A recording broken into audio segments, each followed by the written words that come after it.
Hello दोस्तों, हिंदी कहानी संग्रह यूट्यूब चैनल पर आप सभी को दिल खोलकर स्वागत है। लाइक और शेयर करना न भूलें और कहानी को अंतिम तक जरूर देखें। अगर अच्छा लगे सब्सक्राइब करना न भूलें। चलिए बिना देरी किए आज का कहानी शुरू करते हैं। मुंशी प्रेमचंद की कहानी। ईदगाह। रमजान का 5 महीना खत्म होने के बाद आखिरकार वो दिन आ गया जिसका सबको इंतजार था। आज ईद का दिन है। इस मनोहर और सुंदर दिन की बधाई पूरे गांव में किसी शहनाई की तरह गूंज रही है। चारों तरफ हरियाली ही हरियाली नजर आ रही है। खेतों में अलग ही रौनक नजर आ रही है। हर जगह देखकर ऐसा लग रहा है मानो सूरज, नदियां समेत पूरा संसार ईद की बधाई दे रहा हो। गांव के बड़े बूढ़े और बच्चे ईदगाह के मेले में जाने की तैयारियां करने में जुटे हैं। कोई अपने पुराने कपड़े सिल रहा है तो कोई जल्दी जल्दी अपने घर और खेत का काम निपटा रहा है। ईदगाह का मेला गांव से 3 कोस की दूरी पर लगता है, जहां लोगों को पैदल ही चलकर जाना होता है। मेले से घर वापस आने में भी देर हो जाती है। ईदगाह में जाने को लेकर सबसे ज्यादा खुशी लड़कों में नजर आ रही है। भले ही किसी ने एक रोजा भी न रखा हो, लेकिन ईदगाह जाने की खुशी उनके चेहरे पर साफ है।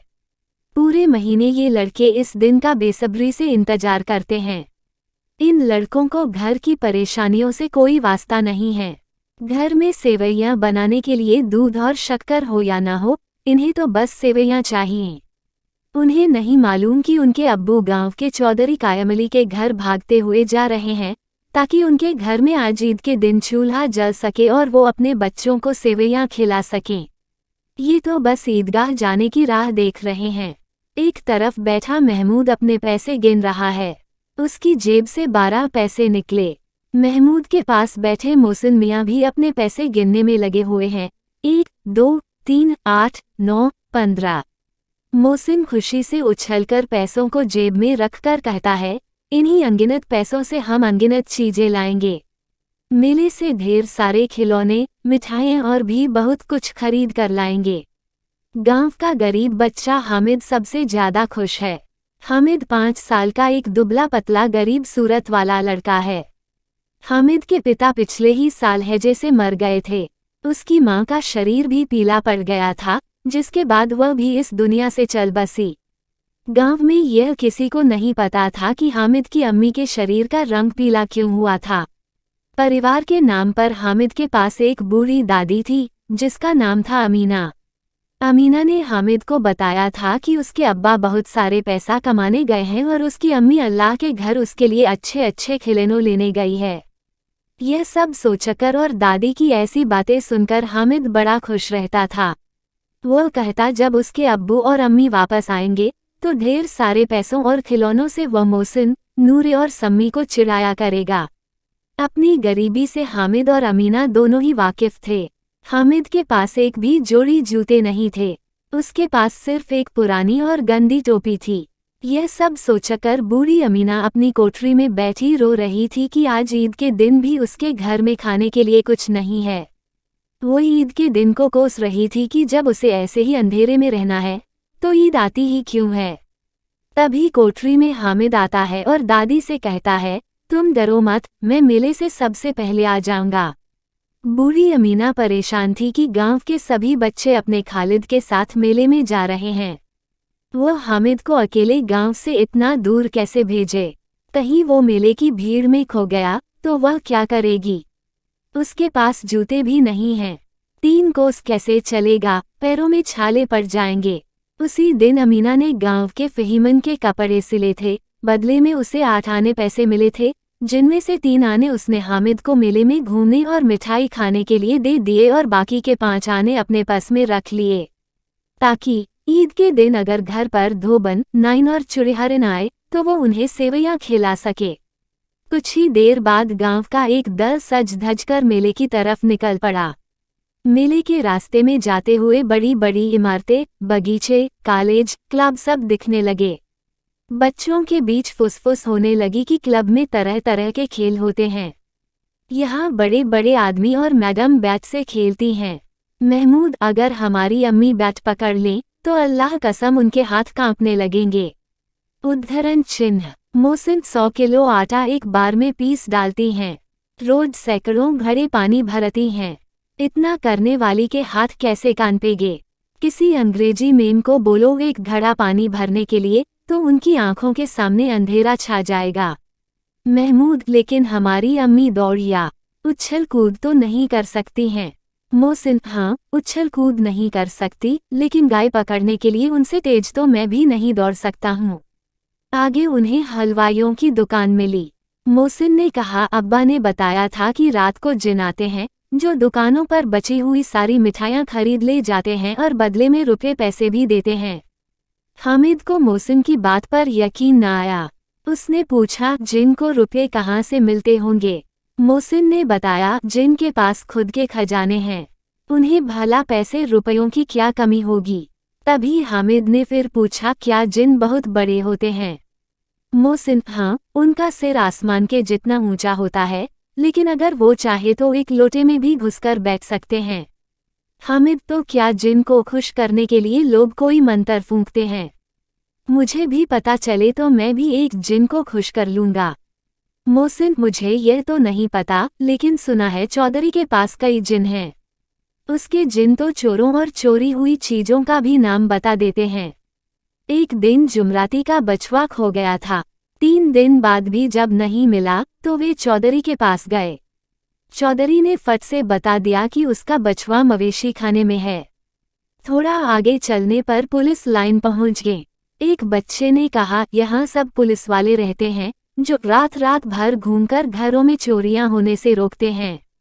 यह बात सुनकर मोहसिन बोला, गलत कह रहे हो तुम। शहर के सारे चोर डाकू इन पुलिस वालों से मिले होते हैं। चोरों से कहकर ये दूसरे मोहल्ले में चोरी करवाते हैं और खुद किसी दूसरे मोहल्ले में पहरा देते हैं। मेरे मामा खुद एक पुलिस वाले हैं। महीने में उनको 20 रुपये तनख्वाह मिलती है, लेकिन घर पर वो 50 रुपये देते हैं। मैंने उनसे पूछा भी था कि इतने रुपये कहाँ से आते हैं, तो उन्होंने कहा कि अल्लाह देते हैं। वो चाहें तो एक दिन में लाखों भी कमा सकते हैं, लेकिन फिर बदनामी न हो इसलिए इतना ही लेते हैं। इतने में हामिद बोला, अगर ये लोग खुद चोरी करवाते हैं तो फिर इन्हें कोई पकड़ता क्यों नहीं है? मोहसिन, अरे इन्हें कौन पकड़ सकता है, क्योंकि पकड़ने का काम तो इनका खुद ही है, लेकिन अल्लाह भी इन्हें सजा देने में पीछे नहीं रहता है। मेरे मामा के घर में कुछ ही दिनों में आग लग गई। उनका सारा पैसा व सामान जलकर खाक हो गया। हामिद, क्या 150 से ज्यादा होते हैं? मोहसिन, 50 तो एक थैली जितना होता है, जबकि 100 तो 2 थैलियों से भी ज्यादा होता है। अब आगे उन्हें ईदगाह जा रहे लोगों की दूसरी टोलियां मिलने लगीं। थोड़ी देर में ईदगाह भी नजर आ गई, जहां पहुंचकर सबने एक इमली के पेड़ के नीचे नमाज पढ़ी। नमाज पढ़ने के बाद सबसे पहले लोग मिठाई और खिलौनों की दुकानों पर पहुंचे। हामिद को छोड़कर महमूद, मोहसिन, नूरे और सम्मी सभी एक एक पैसा देकर घोड़ों और ऊंटों पर बैठकर सवारी का आनंद लेने लगे। इसके बाद सभी खिलौने की दुकान पर गए। महमूद ने 2 पैसे का सिपाही खरीदा, जिसने खाकी वर्दी और लाल पगड़ी पहनी थी। उसके कंधे पर बंदूक भी थी। मोहसिन ने भी 2 पैसे में पानी पिलाने वाली भिश्ती खरीदा। उसकी कमर झुकी हुई थी और उसके ऊपर पानी भरने वाला मशक रखा हुआ था। नूरे ने भी 2 पैसे में वकील खरीदा, जिसने काले और सफ़ेद रंग का कपड़ा पहना था। उसके कपड़े की एक तरफ जेब में घड़ी, सुनहरी जंजीर और एक हाथ में कानून का पोथा था।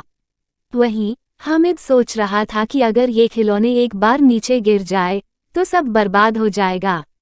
इसलिए उसने खिलौनों को खरीदने में दिलचस्पी नहीं दिखाई, लेकिन मन ही मन वो उन खिलौनों को हाथ में लेने के लिए उत्सुक हो रहा था। मोहसिन, मेरा भिश्ती हर रोज पानी पिलाएगा मुझे। महमूद, मेरा सिपाही मेरे घर की पहरेदारी करेगा। नूरे, मेरा वकील हर दिन नया मुकदमा लड़ेगा। सम्मी, मेरी धोबिन हर रोज कपड़े धोएगी। आगे बढ़ें तो मिठाइयाँ दिखी। यहाँ भी हामिद को छोड़कर किसी ने रेवड़ी खाई, तो किसी ने गुलाब जामुन और किसी ने हलवा। हामिद बस ललचाए आंखों से सबको घूर रहा था। हामिद मोहसिन के पास जाता है और उसके सामने अपना हाथ फैलाता है। मोहसिन ने एक रेवड़ी। मोहसिन ने चिढ़ाते हुए कहा, हामिद रेवड़ी खा लो, इसकी खुशबू बहुत अच्छी है। निकाली और हामिद को दिखाते ही उसे खुद खा गया। यह देखकर महमूद, नूरे और सम्मी तालियां बजाकर हंसने लगे। तभी महमूद कहता है, हम तुम्हें गुलाब जामुन खिलाएंगे।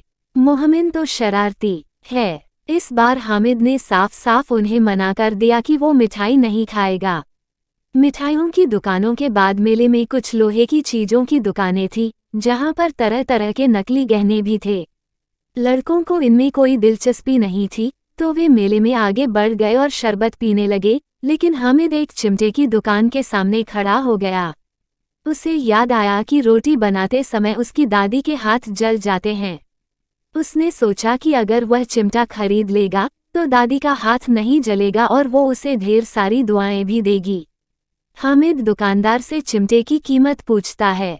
पहले तो दुकानदार हामिद को मना करता है कि यहाँ उसके काम की कोई चीज़ नहीं है, लेकिन बाद में उसने बताया कि एक चिमटे की कीमत 6 पैसे है। अगर उसे लेना है तो वह 5 पैसे लगा देगा। हामिद ने कहा, क्या 3 पैसे में दोगे यह चिमटा? हामिद को लग ही रहा था कि दुकानदार उसे डांटेगा, लेकिन दुकानदार ने डांटने की जगह हामिद को 3 पैसे में चिमटा बेच दिया। चिमटे को हामिद ने अपने कंधे पर किसी बंदूक के जैसा रखा और अपने दोस्तों को दिखाने लगा। मोहसिन और महमूद ने हामिद के चिमटे का मजाक बनाते हुए कहा, क्या भला चिमटा भी कोई खेलने की चीज़ है? हामिद ने जवाब दिया, हाँ, मेरा चिमटा भी एक खिलौना है। कंधे पर रखूं तो यह बंदूक लगती है और हाथ में ले लूं तो किसी फकीर का चिमटा लगता है। मैं इस चिमटे से मजीरे का काम भी कर सकता हूँ। अगर एक भी चिमटा तुम्हारे खिलौनों को लगा तो इनका यहीं दम निकल जाएगा। सम्मी ने बजाने वाली खंजरी खरीदी थी। वह हामिद के चिमटे से काफ़ी प्रभावित हुआ। उसे हामिद से अपनी अंजरी के बदले चिमटा बदलने के लिए कहा, लेकिन हामिद ने उसे मना कर दिया। हामिद के बहादुर चिमटे से उसके सभी दोस्त प्रभावित हुए, लेकिन अब किसी के पास पैसे नहीं बचे थे और वे मेले से दूर भी निकल आए थे। मेले से वापस घर आते समय बच्चों के 2 दल बन गए थे। एक दल में मोहसिन, महमूद, सम्मी और नूरे, तो दूसरे दल में अकेला हामिद। इनके बीच अपने अपने खिलौनों को लेकर बहस होने लगी। तभी मोहसिन ने कहा, हामिद का चिमटा पानी नहीं भर सकता है। यह सुनते ही हामिद ने अपने चिमटे को सीधा खड़ा किया और कहा, मेरा चिमटा भिश्ती को एक बार सिक तो वह दौड़ा हुआ उसके लिए पानी ला कर देगा। ऐसे एक एक करके जब सबके खिलौने हामिद के चिमटे से हार गए तो मोहसिन ने फिर से कहा, तुम्हारे चिमटे का मुंह हर रोज आग से जलेगा। इस बात को सुनते ही हामिद ने कहा, आग में तो बहादुर ही कूदते हैं। तुम लोगों के खिलौने पूरे दिन घर में रहेंगे और मेरा बहादुर चिमटा हर दिन आग में कूदेगा। उद्धरण चिन्ह योजक चिन्ह। ऐसे ही उनकी बहस थोड़ी और भी आगे बढ़ी, लेकिन अंत में हामिद और उसका बहादुर चिमटा जीत गया। बाकियों ने भी सोचा कि उनके खिलौने कुछ दिनों में टूट जाएंगे, लेकिन हामिद का चिमटा सालों साल नया बना रहेगा। कुछ देर तक चली उनकी आपसी बहस के बाद आखिर सभी के बीच सुलह हो गई। सुलह के नाम पर सभी बच्चे एक एक करके हामिद का चिमटा अपने हाथों में पकड़ते और हामिद भी एक एक करके उनके खिलौनों को देखता। हामिद ने सारे खिलौने देखने के बाद कहा, मैं तुम लोगों को बस चिढ़ा रहा था। भला कोई चिमटा कैसे किसी खिलौने की बराबरी कर सकता है? ये खिलौने बड़े सुंदर हैं, ऐसा लगता है कि बस अभी के अभी सारे बात करने लगेंगे। हामिद की बात सुनकर मोहसिन से कहा, लेकिन ये खिलौने देखने के बाद कोई हमें दुआ तो नहीं देगा। इतने में महमूद मियाँ बोल पड़े, दुआ छोड़े भाई, ये मिट्टी के खिलौने देखकर कहीं अम्मी जान हमें मारने न लगे। अपने दोस्तों की बातें सुनकर हामिद मन ही मन में काफ़ी खुश हो रहा था। उसे यकीन था कि उसका चिमटा देखकर उसकी दादी बहुत खुश होगी और उसे दुआएं देगी।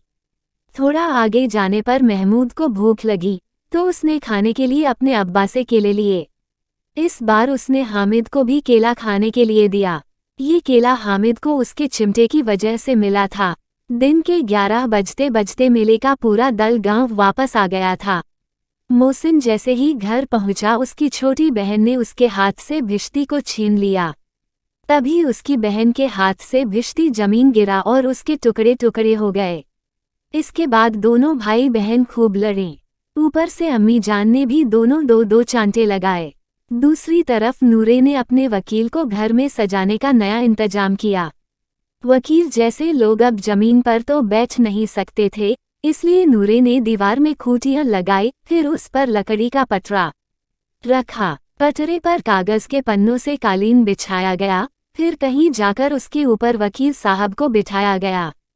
वकील साहब को गर्मी न लगे इसके लिए नूरे बांस के पंखे से हवा करने लगा, लेकिन हवा का झोंका लगते ही वकील साहब पटरे के सिंहासन से सीधा जमीन पर गिरे और वो भी मिट्टी में मिल गए। वहीं महमूद ने अपने सिपाही के लिए एक पालकी का इंतजाम किया, जिसे उसने फटे पुराने कपड़े और एक छोटी टोकरी से बनाया था। फिर उसमें सिपाही साहब को लिटाया गया। इसके बाद महमूद और उसके दोनों छोटे भाई टोकरी को सिर पर रखकर इधर उधर घूमने लगे। उसके छोटे भाई अपनी तोतली आवाज में छोने वाले जागते लहो कहकर पुकारते चले जा रहे थे। अंधेरे का समय था, इसी दौरान महमूद को ठोकर लगी और उसकी टोकरी नीचे गिर गई। इस हादसे में महमूद के सिपाही एक टांग टूट गई। इसके बाद महमूद ने खुद ही उसका पैर ठीक करने का फैसला किया। टूटे हुए पैर को जोड़ने के लिए गूला का दूध लाया गया, लेकिन ये तरकीब काम न आई। बदले में सिपाही की दूसरी टांग भी तोड़ दी गई। अब हामिद मियाँ की बात करें तो वो जैसे ही अपने घर पहुंचा उसकी दादी ने उसे गले लगा लिया। फिर उसके हाथ में चिमटा देखकर बड़ी हैरानी से पूछा, यह चिमटा किसका है? हामिद, मैंने मेले से खरीदा है। अमीना, कितने पैसे में? हामिद, 3 पैसे में। इतना सुनते ही बूढ़ी अमीना छाती पीटते हुए रोने लगी। हामिद को कोसने लगी कि कितना बेवकूफ़ लड़का है ये, दिन भर कुछ खाया पिया नहीं और मेले में जाकर सारे पैसों से ये चिमटा खरीद कर लाया है। फिर उसने हामिद से गुस्से में पूछा, मेले में कोई और चीज़ नहीं थी क्या जो तू लोहे का चिमटा लेकर आया है? हामिद ने उदास मन से कहा, रोटियां बनाते हुए तुम्हारी उंगलियां जल जाती थी, इसलिए मैंने यह चिमटा खरीद लिया। हामिद की बात सुनकर बूढ़ी अमीना एकदम से चुप हो गई। उसके पास छोटे नादान बच्चे को कहने के लिए कोई शब्द नहीं थे। वो बस हामिद के त्याग और प्यार की भावना देखकर हैरान थी। मन ही मन सोच रही थी कि मेले में न जाने कितने खिलौने रहे होंगे, 1000 रंग बिरंगी मिठाइयाँ होंगी, फिर भी इस बच्चे ने अपने बारे में न सोचकर अपनी बूढ़ी दादी का ख्याल किया। वो अब बस अपना दामन फैलाकर रो रही थी और हामिद के लिए दुआएं दिए जा रही थी। हामिद बस बूढ़ी दादी के आंखों से गिरते आंसुओं को देखे जा रहा था। कहानी से सीख, अपनी सारी इच्छाओं और लालसाओं को त्याग कर मन में दया और प्यार की भावना रखना ही हमें सबसे धनवान, साहसी और बड़ा बनाता है। ये कहानी कैसे लगी कमेंट करके ज़रूर बताना, और आगे ये से कहानी के लिए चैनल को सब्सक्राइब करके बेल आइकन पर क्लिक करके ऑल नोटिफिकेशन ऑन कर लो। फिर मिलेंगे एक नई कहानी के साथ अगले वीडियो में। आज के लिए इतना ही। अनुरोध, एक बार डिस्क्रिप्शन जरूर चेक करें। अंत तक बने रहने के लिए धन्यवाद।